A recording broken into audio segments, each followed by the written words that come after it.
John the Mouse. Why would YouTubers be promoting Ponzi scams like Bitpetite and ICOs to their viewers? I know you're all going to say, not this one, not that one. I'm going to single out a group of YouTube pumpers to try to answer this question. Now, I would like you to keep an open mind as you consider all the video clips and other evidence that I show you today in this long video. First, let's start out with what a Ponzi scam is. Let's ask the Wikipedia. Typically, Ponzi schemes require an initial investment and promise well above average returns. They use vague words such as hedge futures trading, high-yield investment programs, or offshore investment to describe its income strategy. It's common for the promoter to take advantage of a lack of investor knowledge or competence, or sometimes claim to use a proprietary, secret investment strategy in order to avoid giving information about the scheme. Initially, the promoter will pay high returns to attract investors and entice current investors to invest more money. When other investors begin to participate, a cascade effect begins. The return to the initial investors is paid by the investments of new participants, rather than from profits of the product. Often, high returns encourage investors to leave their money within the scheme, so the operator does not actually have to pay very much to investors. He simply sends statements showing how much they have earned, which maintains the deception that the scheme is an investment with high returns. Investors within a Ponzi scheme may even face difficulties when trying to get their money out of the investment. Promoters also try to minimize withdrawals by offering new plans to investors where money cannot be withdrawn for a certain period of time in exchange for higher returns. The promoter sees new cash flows as investors cannot transfer money. If a few investors do wish to withdraw their money in accordance with the terms allowed, their requests are usually promptly processed, which gives the illusion to all other investors that the fund is solvent or financially sound. Ponzi schemes sometimes commence operations as legitimate investment vehicles, such as hedge funds. Hedge funds can easily degenerate into a Ponzi-type scheme if they unexpectedly lose money or fail to legitimately earn the returns expected. If the promoters fabricate false returns or produce fraudulent audit reports instead of admitting their failure to meet expectations, the operation is a Ponzi scheme. A wide variety of investment vehicles or strategies, typically legitimate, have become the basis of Ponzi schemes. For instance, Alan Stanford used bank certificates of deposit to defraud tens of thousands of people. Certificates of deposit are usually low-risk and insured instruments, but the Stanford CDs were fraudulent. In a Ponzi scheme, the schemer acts as a hub for the victims, interacting with all of them directly. In a pyramid scheme, those who recruit additional participants benefit directly. In fact, failure to recruit typically means no investment return. A Ponzi scheme claims to rely on some esoteric investment approach and often attracts well-to-do investors, whereas pyramid schemes explicitly claim that new money will be the source of payout for the initial investments. A pyramid scheme typically collapses much faster because it requires exponential increases in participants to sustain it. By contrast, Ponzi schemes can survive simply by persuading most existing participants to reinvest their money, with a relatively small number of new participants. More recently, initial coin offerings, or ICOs, employed by and using the Ethereum blockchain platform have been characterized as a new type of automated Ponzi scheme per the Financial Times, smart Ponzis. The newness of ICOs means that there is currently a lack of regulatory clarity on the classification of these schemes. I am going to show you this Financial Times stating, on Ethereum, there has been a multitude of experiments to implement Ponzi schemes as smart contracts. Indeed, 10% of 1,384 contracts with verified code on the Etherscan IO are Ponzi schemes. I think we should start at the top of the pyramid. I'm sure it's not everyone would agree with this, but I would like to bring to your attention some points around the YouTube community. A few clips from deleted videos, It seems to me everyone is trying to cover their tracks. As I keep looking back into this year, I keep coming back to the web bots. It's like a spider web. Once you get in the web, you start heading to the center. Cliff seems to be in the center of this web, with his group of Bix and JSNP4 and a few others pushing the woo-woo. They all branch out to a few more people and a few more. But one of the biggest pumpers right now is this guy. Back when I first started this work in 1997, it had been my goal to make a big pile of dollars by using this approach to predict which way the stock market was going to go. Because at the time I was under the understanding that there were enough retail investors that I could game their emotional direction. Now, if I bought the January and how many do you have? You have January and February right now out for 2017? We also have a special Bitcoin and gold and silver report that was done in mid-January that already some of that stuff's happening.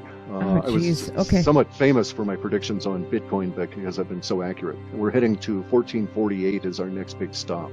How about with silver and gold? Well, we still have that prediction for $600 an ounce silver. We should see something close to that in terms of price sometime this year. I don't know about you, but this year's almost up and I don't see it at that price range. I've had prices for silver at $600 an ounce that have been in the data since 2003. So if indeed that's going to occur, look at how rapid and how shocking that rise is going to be. Now, I also have data that shows that gold lags behind Bitcoin, but that by February of next year, gold will be in the $4,800. And he's looking for all these things. He's trying to learn Bitcoin. He wants to go work on it. He's doing all. He is so driven to write code and to do all these things. And I can give him introductions, but he wouldn't want to work for me because I am also self-taught. So I have big holes in my knowledge, right? And so I will frequently stumble over them, and I'm prepared for dealing with that. Many people that are young are not. So with these holes in your knowledge, does that mean that your reports are not 100%? I'll come to Franco Pop here, and it's really interesting because all he says for Franco Pop is just one line, and it says "Vive la France." I thought when he said that it meant that Marine Le Pen is going to win the second round. And why do I say that? Well, because Marine Le Pen is a nationalist, and everyone knows that a French nationalist would go "Vive la France" or "Long live France." And I also emailed him and said, just in case he forgot to put more there. And I said, on the Franco Pop, you just put "Vive la France." And does that mean that your data and language is showing that Le Pen is going to win the second round on May, I think it's May the 7th? And he said yes. So I think that's very interesting. I do too, since she didn't win the election. And what about this BitConnect that you're talking about that had long legs? It's just, we click very well. Maybe because we have some of the same thoughts on a lot of this stuff, but everyone is constantly telling me, well, Cliff High said it was in his report, it was fine. I'm like, but didn't you not hear what I said? The man emailed me and told me. Yeah, but even in the early report, okay, so there was an opportunity for me to write about it 3 months before I actually did. All right, the reason I did write it, but when I wrote about it, all I said was that it had long legs, not that it was going to be, and that it was going to be successful internally, not successful for standing up forever. In long legs, people have to understand that simply means it goes beyond the short-term data into long-term data, not that it goes out decades. Okay, so just because something has long legs in the data merely means it gets into the long-term data type, and that's 3.5 months. So and you go back and read what I wrote about it. It was a conundrum even at the time. Okay, so at the time I wrote about it, there were 2 BitConnects, but we'd already actually dropped one. There were 3 BitConnect coins that had tried to make a go of it since January of this year. And 2 of them changed their name. Well, of the 3, 2 of them are no longer in existence. And one of them changed the name. The project changed its name. It was a dating site. It was a dating kind of a thing that was going to be run on the blockchain and all of this. I don't know that they ever got off the ground or anything, but they changed their name from BitConnect. The other BitConnect coin, I'm not even sure what their reason for existence was, right? But they were in some way differentiated from BitConnect, this Ponzi lensing scheme. High yield Ponzi scheme after Ponzi scheme after Ponzi scheme after Ponzi scheme. When I wrote about it, I was reluctant to write about BitConnect. I'd been approached repeatedly about it, and it was actually in the data as having long legs. And of course, also, here's something else to bear in mind: that as we deal with these things within our data sets, we're dealing with an emotional reaction to them. So it could be, and we don't know this yet, but it could be that the emotional reaction for BitConnect is going to be the huge outcry when it crashes, as opposed to the huge outcry when it succeeds as whatever the hell, right? Because it's obviously a Ponzi scheme. There's huge emotional data. You're saying the emotional level reporting back was huge. Right. And I can't say, and when you see these emotional, exactly, I don't know why there's going to be that. So you don't know if it's going to fail or be successful, so you can tell everybody else in your reports what to do. We also know that the cryptos are not a Ponzi scheme, Bitcoin specifically, because there's only going to be 21 million of them. You cannot have a limited Ponzi scheme. By their nature, they must be unlimited, because you're always taking money from the people below in order to give it to the people that are cashing out on the top. Wait 1 second there, buddy. If you have unlimited coins, the Ponzi scheme would never collapse. The only reason a Ponzi scheme collapses is because it becomes limited. Now, Bitcoin can collapse if nobody wants to use it. It'd go down to zero. Coin and the cryptocurrencies are not a Ponzi scheme, although there are Ponzi schemes within them. Okay. Now, bear in mind, when I started this off in the 90s, the economic period and so on, I was attempting to basically gain an edge, if you will, write an algo that would be personal so that I could get an edge over the stock market and make money that way.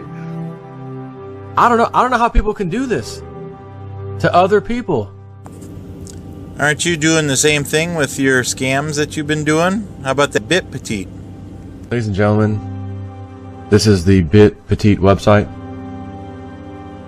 It's approximately 9:16 a.m. my time, Eastern time. JSNOOP 4. I was number 3.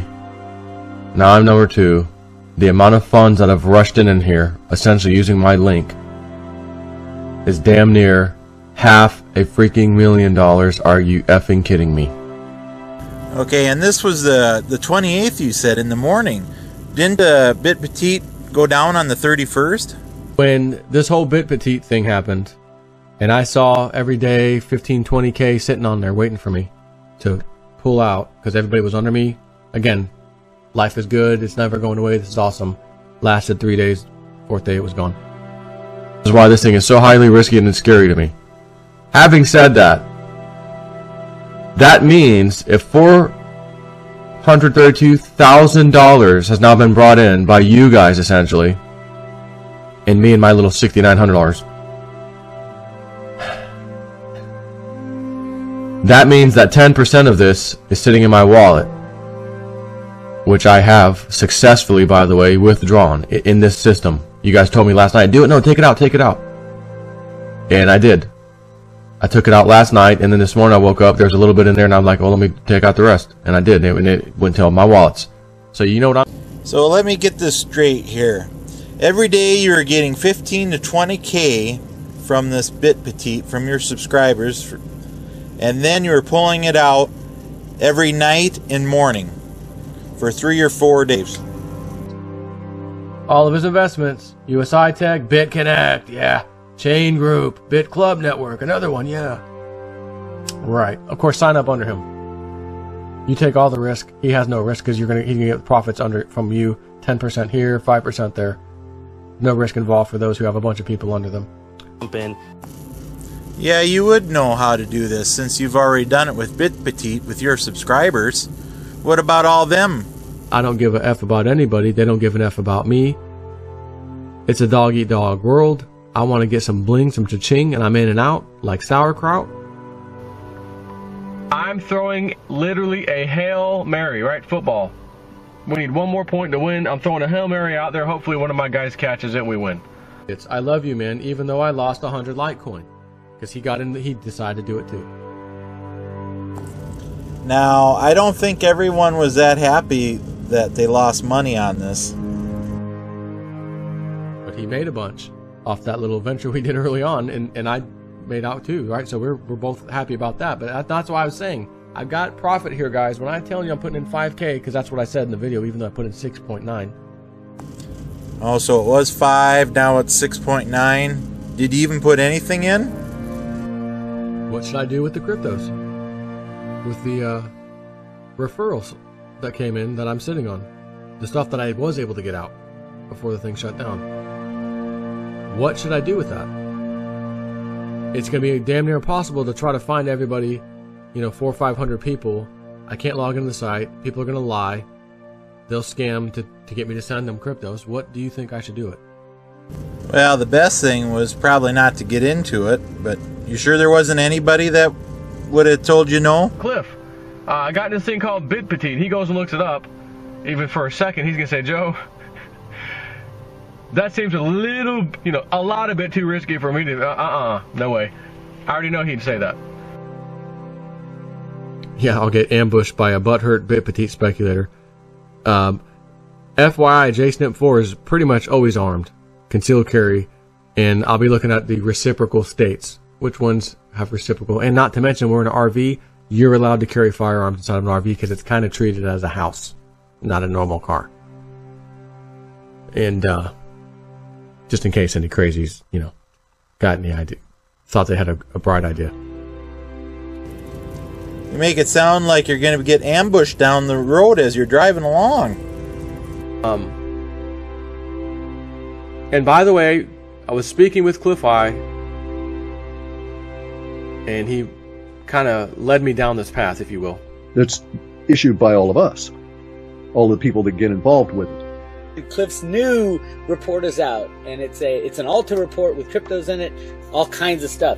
It's called Collected Curious Crypto. Paruski, and he tells you what Paruski means in Russian and why he put it on the front of his report. FastHuman.com. It's $99. I know it sounds like a lot of money, but the amount of money you can make off it is a lot more. Trust me. I don't know how people can do this to other people. If you're interested in the future, go look at. You can have a peek into the future right here in this little report. You can peek into the future. I think a lot more people have lost money than actually made money. If you would have left those 22 Bitcoin, if you would have left those 22 Bitcoin alone and just let it sit there, nothing. No ICOs, no Ponzi's, no BitConnect, no Bit nothing. Just let it sit there. But what about all that money that you made off the ICOs? And you made a lot off that scam. Not even half of them people came back to get their money because they didn't have the proof. Sean's been there again almost since day one, the first week of it. But I will disclose something. When me and Sean were talking, he said, look, I know you're going to be talking about our coin and whatever, but we want to give you some cloak. We love what you do. We watch your channel every day. But, we know you take time out of your day to do this stuff, and sometimes it's out of the norm of what you plan on doing. We want to give you some cloak. So this was something he had offered before I even did this video. So just, again, first disclaimer I've ever had to make in a situation like this because I knew about it in advance. So most of the time they give it to you after you do the job, huh? And then an update on Salt. Salt had a really big announcement yesterday, and I want to make sure everybody is on board and ready to move if they want to get involved with that one. I'm going to share with you the site, ACC, who are these people? They're from China. When did the site get created? What kind of website are they running? And you're going to quickly realize what I've concluded.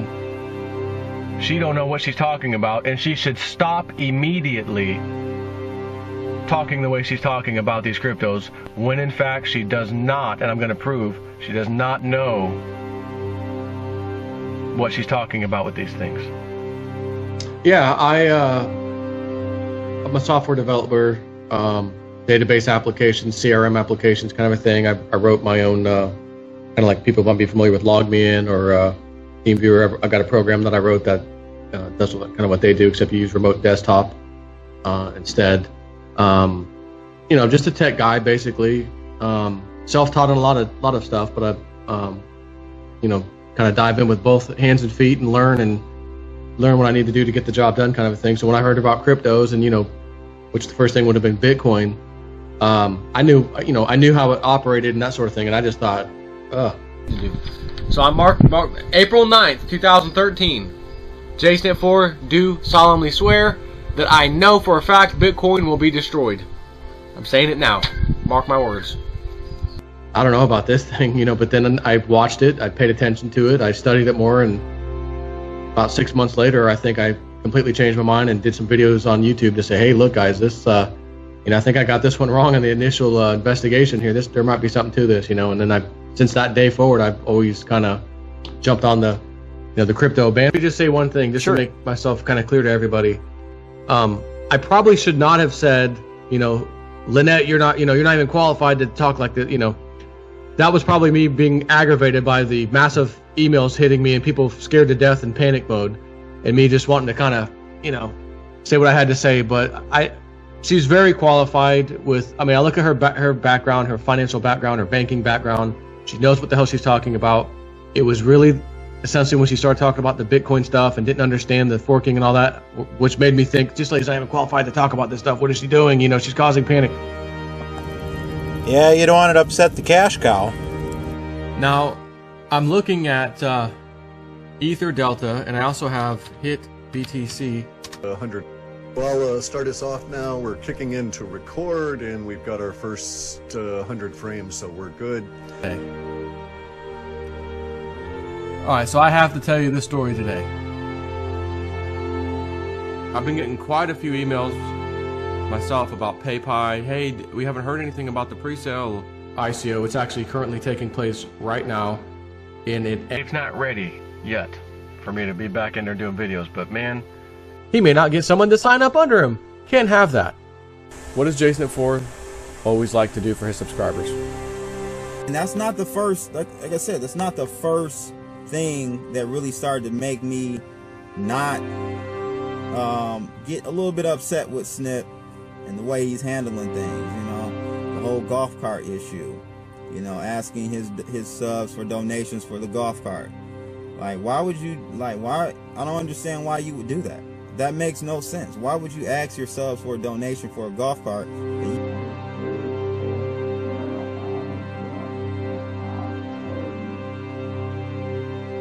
You can buy with your own money, with your own crypto money. It's the greed. And so that's when I started to see more and more greed ever since Veritasium, ever since, you know, Cliff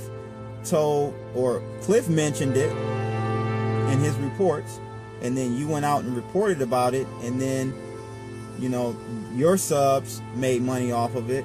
Ever since that, I've seen a transformation and a change for Snippy in the wrong direction, in my opinion.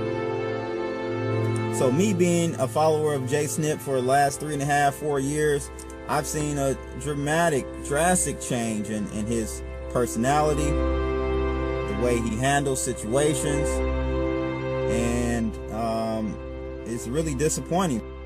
If the site comes back up, he can remove his 60,000. If it still exists, it doesn't look like it's coming back up though at any time. And he probably could have got in and out before BitConnect fell and got all of your money. And 1.1 million was under his account. Under the other one, Bitpetite, he would have had more than that because BitConnect seemed more solid to everyone. The other users would have followed suit and more money would have flown in. So he could have gotten a lot more, I believe, had he chose to back BitConnect and say WebBot. That's all he's got to say. WebBot said this was a hit, guys, so I'm going all in. You come under me. This is the link, referral link. And then done multiple videos about how great BitConnect was, how much he's making on it, how much profit he's making, like other YouTubers are doing. And so for him to just say, oh, okay, you know, this is a very risky one, guys. I'm warning you, don't do it.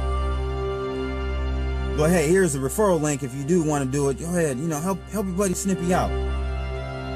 Nah, man, that's you've got ulterior motive. You got an ulterior motive. Ulterior motive, no doubt, without a shadow of a doubt. You didn't really care to protect your investors or your subs. You wanted to profit off of them. And this is my opinion. So maybe this is the true J Snip. Maybe it just took a little money, a little fame to bring it out of him. Thank you for watching my video. I do have more for you to view. Just press on the button. And if you'd like to subscribe to stay up to date, you can push that button too.